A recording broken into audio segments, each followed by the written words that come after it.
Hi, Craig. I want to thank you for coming to do the interview with us today. You and I have known each other for quite a while, since you Yeah. moved into the neighborhood practically. Yeah.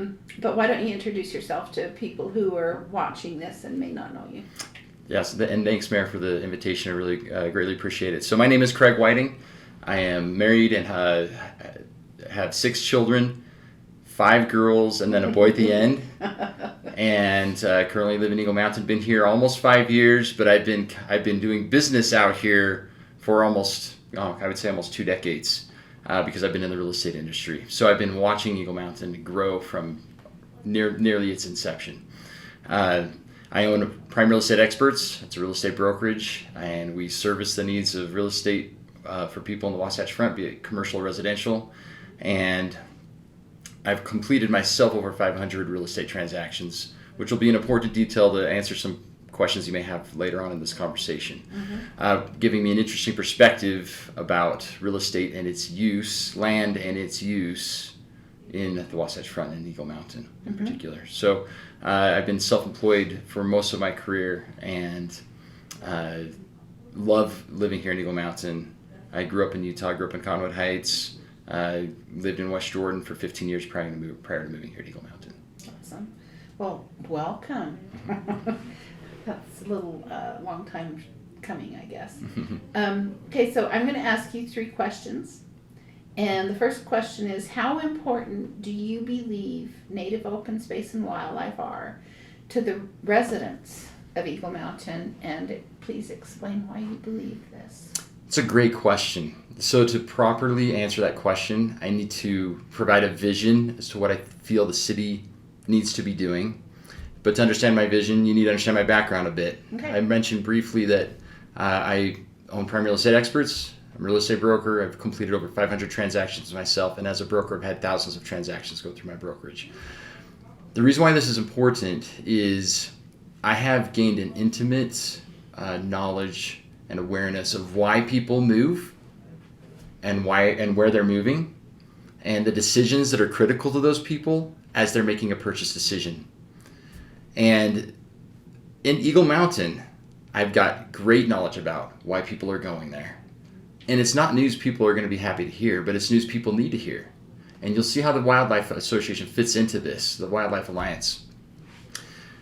When people call me and say, Craig, want to move to Northern Utah County, I say, okay, what are you looking for? What cities interest you? I will tell you the last city on the list is Eagle Mountain. And I usually have to bring it up. Well, what about Eagle Mountain? They will list a few other cities first. Eagle Mountain's last. Well, why is it last? Are you telling me that we've got a city full of people that don't actually want to live here? Because unfortunately, there is a huge percentage of people that it was their last choice. One of the primary drivers is commuting. That's one of the biggest issues. And so Eagle Mountain needs to understand what it has that can attract people to where it becomes the first place chosen instead of the last. Because my vision is that it can be the first city chosen. We do not have to succumb to last place in Northern Utah County at all. But we have to play our cards right and use our resources correctly. And one of those big resources we have is we have land that is undeveloped, which allows us to do creative planning to accommodate amazing different amenities that can be enjoyed by the citizens. The Wildlife Alliance is one of these critical pieces where people can say, I'm going to Eagle Mountain as my first choice because, and we can list a few different things, but one of those things would be the Wildlife Alliance. We are great. We have stewardship over the land. We have an opportunity with this. We have thousands of acres. I think there are over 30,000 acres in Eagle Mountain. And wildlife runs throughout that. And we need to be stewards of the wildlife that's there, both for the emotional benefit of us as humans, but also because of the stewardship we need for the sacredness of life for the animals. Right. And the beauty it provides our children as an opportunity to be close to those animals and connect to the earth. And we can go into a lot of detailed discussion about that. But so sort of circling back on my answer here, Eagle Mountain to compete in Utah County should not do what Lehigh or try to Saratoga is doing. We can't compete with some of the advantages they have geographically when it comes to closer, centers of employment, things like that. But we can compete with our land. We can compete on things like the Wildlife Alliance is doing right now, the Wildlife Corridor. That is what we can compete on. We can compete on larger lots. We can compete on people, connecting people to the earth. And we can do that way better than any other city in northern Utah County. And when people realize that we can do that better, they're going to choose Eagle Mountain first. That's awesome. Thank you. I appreciate the information you shared. The second question I have is, what do you believe to be the most difficult issues faced by the city pertaining to the wildlife corridor, and what tools or incentives, if any, would you suggest using to overcome these obstacles? First of all, we need to, the biggest obstacle is that the wildlife corridor runs on private land. Exactly. And so in order for the wildlife corridor to exist, we need to work out creative solutions with property owners. I'm a massive, massive fan of wildlife. I've spent the last 3 weeks, I have camped 8 or 9 nights of those last 3 weeks, enjoying nature. I'm a huge advocate for this. I'm also a huge advocate for property rights. And the thing is, there can be a win-win here. Where I've spent my career negotiating win-win solutions for hundreds and hundreds of real estate transactions, including complicated developer transactions. When it comes to private landowners and a wildlife corridor going through that land, so among the things we need to do is we need to work with the property owner to allow the corridor to go through, and by so doing, the landowner is going to lose some of that land, Mm-hmm. and the government must give good value for that landowner. To be a good steward, we need to be stewards of the wildlife, but we also we need to be very, very cognizant and awarding of property rights. And so the example I'll bring in how to overcome this private land, this private ownership of land, and allow and convincing a wildlife corridor to go through is Eagle Mountain recently approved the Deer Haven subdivision. Mm-hmm.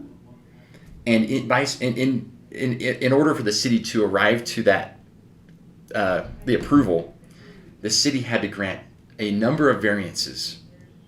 And most people may not understand the variance process, but the variance process is a very, very, very rigorous process. It's hard to get one variance approved, Right. because a variance has several different steps and criteria that must be met for the variance to get approved.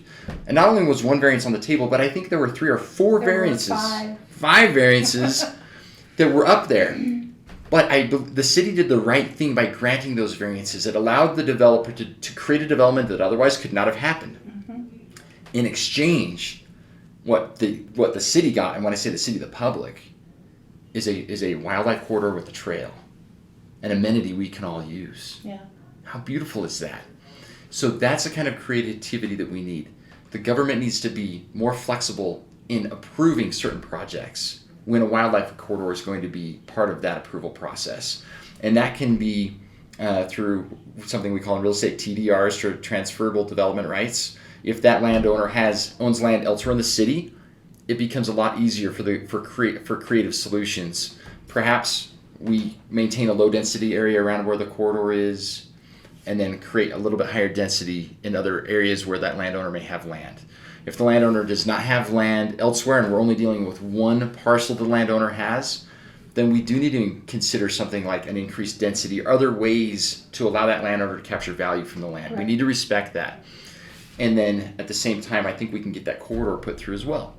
And so there can be win-win solutions on this, and it's just going to require some of these creative ideas like approving variances, transferable development rights, potential higher density on that individual landowner's plat, in order to grant that landowner some value while still giving the public an amazing amenity. I'm happy to hear you say that there are ways to accomplish it. Oh, for sure. Because it feels impossible sometimes. Well, it absolutely is something we can do, because creative solutions will make it happen. Mm-hmm. And so it's really important to strive for the win-win, and we can make it happen with developers. Anyway, quick side note. So going back to like my original the vision I outlined for Eagle Mountain, Mm-hmm. and this goes along with this is important with wildlife as well. We know the number of deaths of animals on SR-73. Yes. Tell me how it makes sense to create a huge population base so far away from employment centers where they all have to commute. Because right now, Eagle Mountain doesn't really have much of an employment base in and of itself where people can just live in Eagle Mountain and work in Eagle Mountain. Mm-hmm. That doesn't really exist. So when the city is out there creating a lot of high dense subdivisions, it disservices the wildlife because it's going to put a lot of traffic on that road. It disservices the other people that are commuting on that road. It increases pollution. It creates a whole number of issues. If someone were a planner for the entire Wasatch Front, where would they stick the density? They would stick it right next to the employment centers where people can walk to work or maybe bike. Mm-hmm. And that frees up all of the traffic corridors. It decreases pollution. Remember during COVID when no one was driving, what happened to the air? We can better accomplish that by sticking high density right next to the employment centers.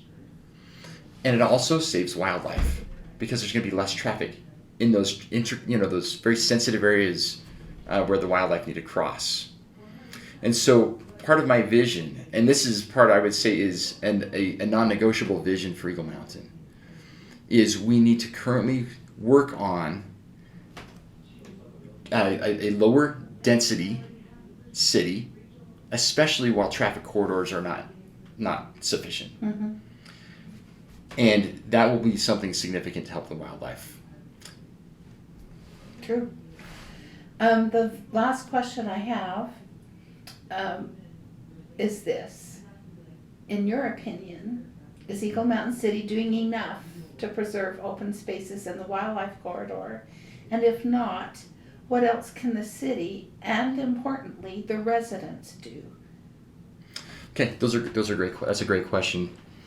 I'll tell you what the city's done well, and then we'll talk about some of the things the city can improve on. But something that the city has done well that I have enjoyed being a resident here, but something I noticed before I even moved here.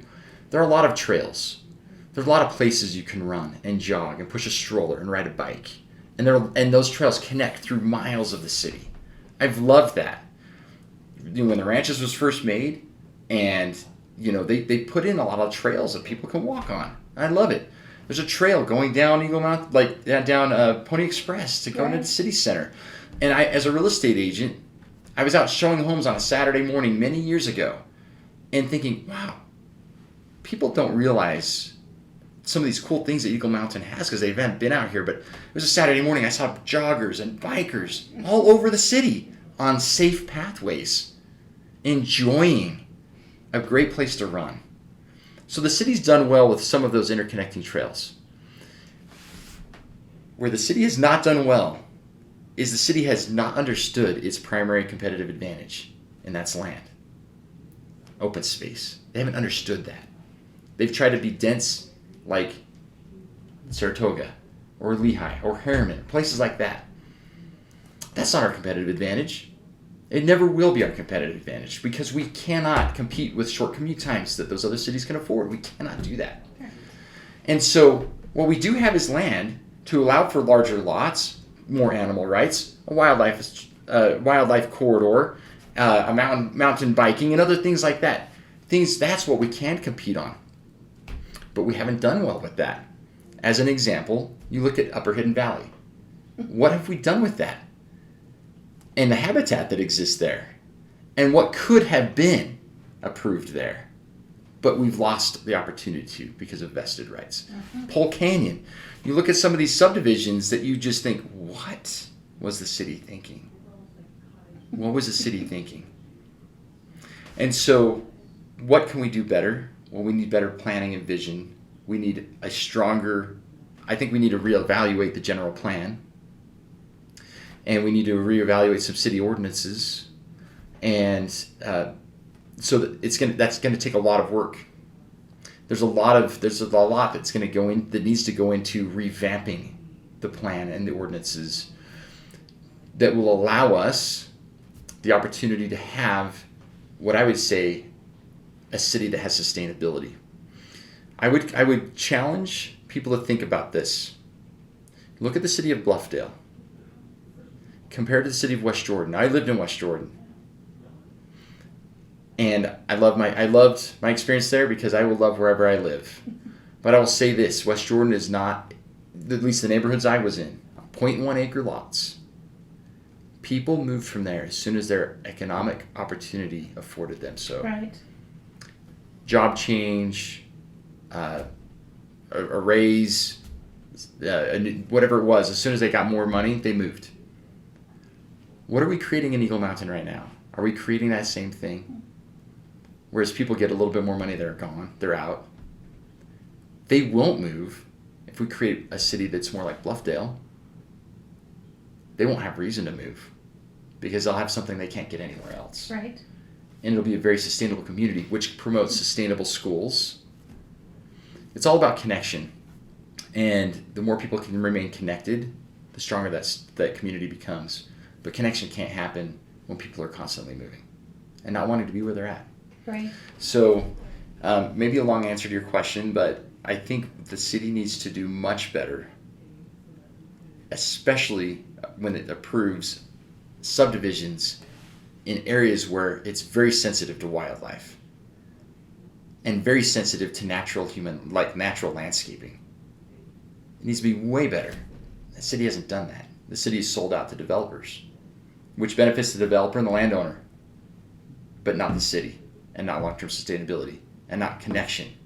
But it creates a transient culture where people will move as soon as they get the chance to move. Eagle Mountain should not be the first place people move to. It should be the last place people move to. But we've got to change that.